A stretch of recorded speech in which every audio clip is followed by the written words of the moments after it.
দেখুন, বাংলাদেশের নির্বাচনী ইতিহাস যদি আপনি দেখেন, তো দেখবেন যে নির্বাচনের মাঠে পেশি শক্তি কাজ করে, নির্বাচনের মাঠে কালো টাকা কাজ করে এবং বিশেষ করে বড় রাজনৈতিক যে দলগুলো আছে, তারা যেকোনো উপায়ে নির্বাচনে জিতবার একটা চেষ্টা তাদের থাকে।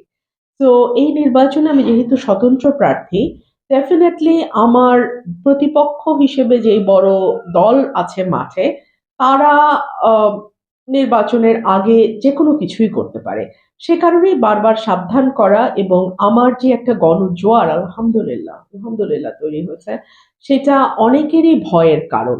তো সে কারণেই আমি আমার নেতাকর্মীদের বারবারই সাবধান করি যে হাঁসের কোনো অভাব কিন্তু আমার মাঠে নাই।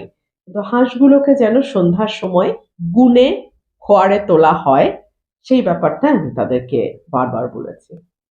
আপনারা তো ইতিমধ্যেই দেখেছেন যে আহ, আমাকেই বারবার ফাইন দিতে হয়েছে, আমাকেই বারবার জরিমানা করতে হয়েছে, আমাকেই মানুষের বাড়িতে বসে একটা মানে উঠান বৈঠক করার কারণে আমাকে এখন পর্যন্ত ৫৫,০০০ টাকা জরিমানা করা হয়েছে।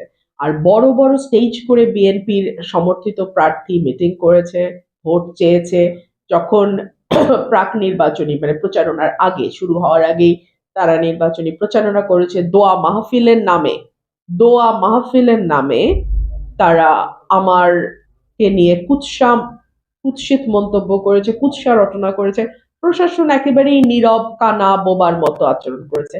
তো এরকম যদি চলতে থাকে এটা দুঃখজনক এবং এই বিষয়গুলো তো আমার মনে হয় প্রশাসনের আরো মানে শক্তভাবে নজর দেওয়া উচিত।